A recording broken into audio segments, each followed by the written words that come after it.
I am Netmuversitan, and in this book of Leviathan, we'll be focusing on two that seemingly have dropped off the tracking. Well, let's get back to them, shall we? Otherwise, we might forget about them.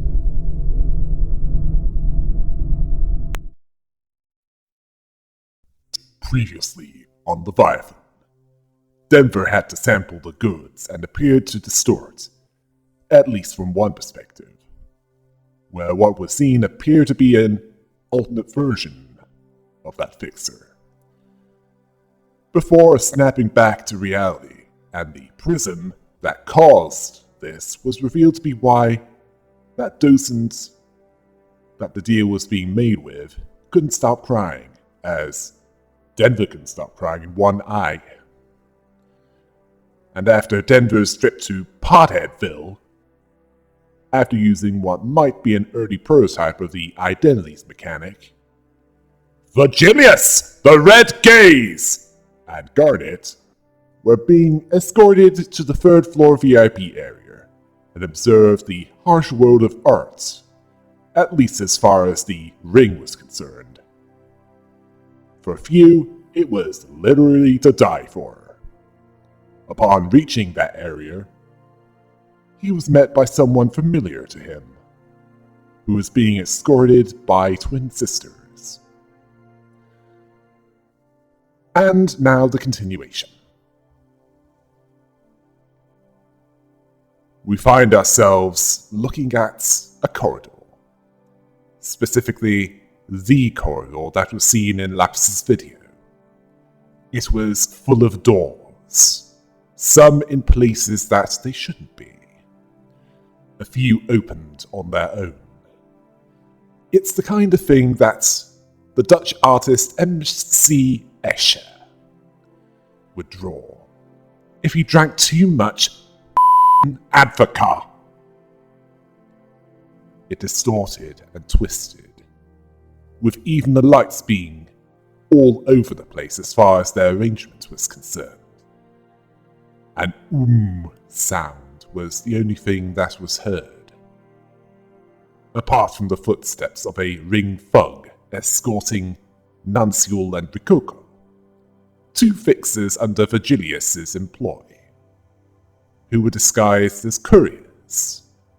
Both were nervous, and not just because of how unnerving the corridor was, upon actually being there. As they heard a "Foo," Ricoco broke the silence, saying that it was a damn labyrinth there. Well, she was mumbling this, and the dark-skinned ring thug that was escorting them asked, "Excuse me?" She said that it must be a hassle to navigate that place, telling Nuncial that he needed to be careful not to get lost, saying that he used to go off track all the time in the streets during his internship. Nuncial maintained this cover and nervously said that he's kind of bad with directions. Thankfully, this didn't arouse the ring thug's suspicion, as he understood that if you're not familiar with the geography, this sort of thing can happen. Hard to know if Ricoco was just making that up or that actually happened. That's why it's prudent to plan the journey out before setting off. That way, the risk of getting lost is minimized. Yes, I know they were still in character and don't want the ring to figure out that they're actually seasoned fixers looking into their activities. Then they stopped at a door, with the cargo being transported, most likely by G-Corp gravity spheres.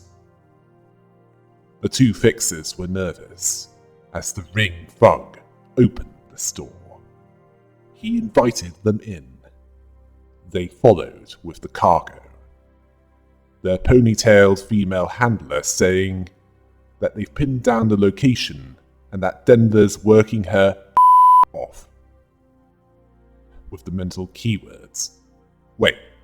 Oh. Me. Got the gender wrong again! Either that or it's a translation error. They really need to get on top of that. Regardless, the signal's getting weaker as the crackling indicated. They were in the place that the video showed. That lab, where many ring thugs were observing what was below and doing various other tasks. Rikoko looked down as she and Nancyul were following the ring thug along the walkway. She was observing one experimental test subject that had just started in that pod. She also saw another pod that was damaged. Observing someone clearing up the mess due to that experiment ending in disaster. They arrived at their destination. A control room with many clocks, a series of mathematical formulae written on the wall, and associated supplies on nearby shelves. They opened the container that they were transporting using a series of cranks and levers, likely to make sure that it wasn't accidentally opened. Rikoko then announced they were opening it for a freshness check, opening it when Nancyul was ready. He told her to open it now. She understood, and they fully opened the container, and all within that room were shuddering at what was inside it. It was as if what was in there was alive and attacking any humans in range. Basically, if I wanted to feel that much in pain, I'd voluntarily listen to anything made by ABBA. That's how they're feeling right now. One of the thugs was worse off than the others, hearing a sound, wanting to return home, that it was all fated to break in the waves, not able to breathe up there, wanting help. Oh, great. Another one that has a risk of turning into a merman-type distortion. The same one mentioned in the Distortion Detective. Makes you question what happened to Moses, Ezra, Uriah, and Vespa Crabro. That story is on hold until they make the Distortion Detective game. Rikoko was not sympathetic, as they should have worn earplugs. It was quite explicit in the instructions. Thankfully, that thug was dragged away by two others that did follow the instructions. But it turned out that this ring thug wasn't the only one to be affected by this organic mass within the container that was being transported there. Because Rikoko told Nancyul that they have to finish up, but he seemed distracted. It appeared that he didn't wear the earplugs either, much to the bewilderment of Rikoko, as she had to finish it up herself. She cut into the organic mass within the container with a knife in order to tear into it. It took many cuts to reveal a box. As she was extracting it, Nancyul was trying to snap out of the psychic attack of that mass. She tried to assure that it would get better after a shortwave Kirilleth. Sorry. Don't know if I've butchered the pronunciation. Apparently that's a Welsh word for a deep longing for some things. Especially for one's home. Yeah, I don't know why Project Moon was using that word specifically for the translation. As there's no direct English word that would fit the translation.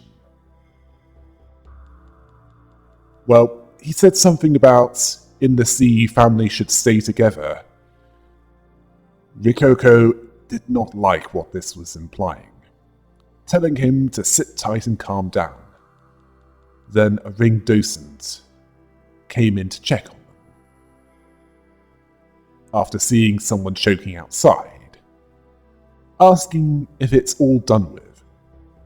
Rikoko confirmed that to be the case, seeing it as all finished without a hitch. Yeah. If you don't count a ring thug losing their mind and Nanseol visibly shaken up. That could be said to have gone without a hitch. Such low standards they have, don't they?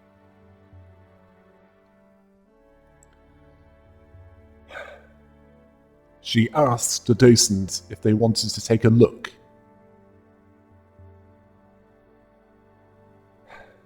Seeing it as thick as expected.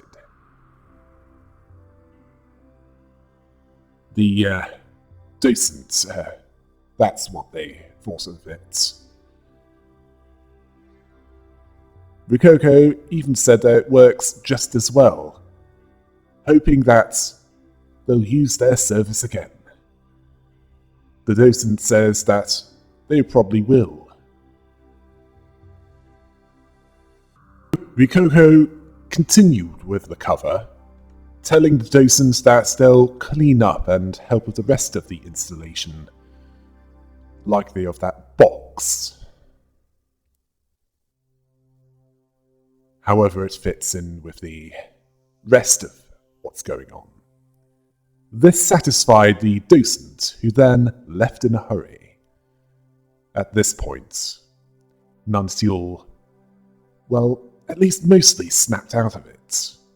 Rikoko telling him that they have some cleaning to do. They're only just getting started, so they shouldn't let their guard down. He apologized for his carelessness. She told him not to worry and to do it right next time, silently implying that next time he might not be so fortunate.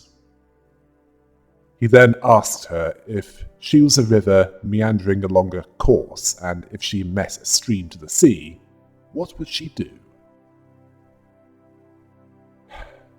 Rikoko didn't know what he was on about. Well, for all she knew, it could be a lateral thinking exercise. Asking him if he was still lost in the source, although quietly saying that his head could do with a good smack. She told him that she wouldn't go. She's not the kind to mingle with others. Yes, lost in the source. That's probably another translation error. And as for not mingling with others, Rikoko, I can understand you there. Nanseol laughed at this, saying that it was true. Rikoko asked him what he meant by that. She then proceeded to smack his head, even though his head was still ringing. She saw him as perfectly fine from the way he's talking. All this as the organic mass within the container was still in place during the cleanup. The container likely being closed up after the cargo was retrieved from it. Now, what was in that box that they extracted from the mass that was causing them problems? And attacks that bring Fug and unseal the most? Let us just say that the cleaner will be needed for him, as well as Denver. As that memory is not looking like it's going away anytime soon. It's likely something to do with where they were, which wasn't it wasn't in a pocket dimension, as their ponytailed handler was able to find their physical location, the corridor being a way to move between locations. Although the lab that Nanseul and Rococo were in made communications harder, although not by design, otherwise communications would have been impossible. Now, let's review the situation so far. With Denver, there's a deal with a ring Fug involving technology that involves an unusual prism. With Virgilius and Garnet, it involves attending an art auction. With Nanseul and Rococo, it involves a cover operation as couriers, sent to deliver a box to the ring and install it.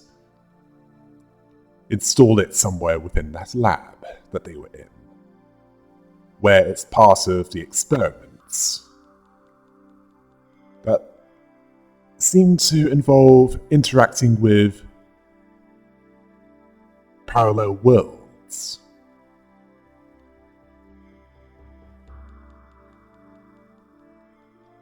The organic mass that attacks the minds of those nearby is clearly a security measure. It's why moonstones are needed to make sure that it doesn't affect all that get near that box. Well, as long as it isn't opened, of course. Now, there's a question on my mind, based on this. Quite a relevant question. And it's, who's going to die a slow and painful death first? Well, we know it isn't going to be Virgilius, for obvious reasons.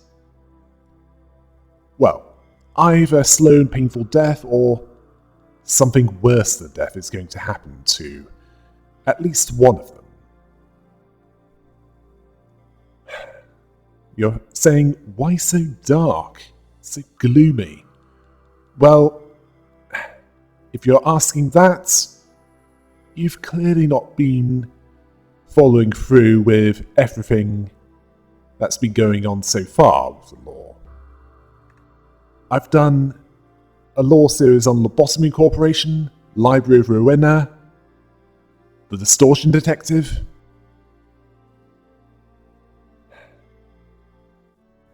Things rarely end well for those within the Project Moon universe, especially in a city where misfortune is so widespread that if Peter Parker somehow found himself transported there and he looked around, he'd probably go, "I'm the luckiest guy in the world." And this is someone that can't seem to get his life together for long. Whether it be family, love, or even a career. All while doing some volunteer work. Yes, doing some outreach for the community.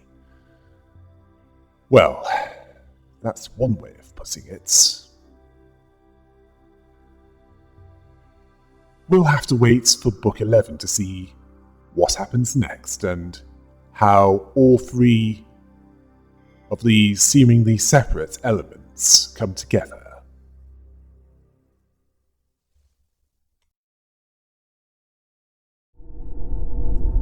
Yes, I know Project Moon seems to be making it up as it goes along, but that's part of what I like about them. even though the translation errors crop up from time to time. Well, until next time.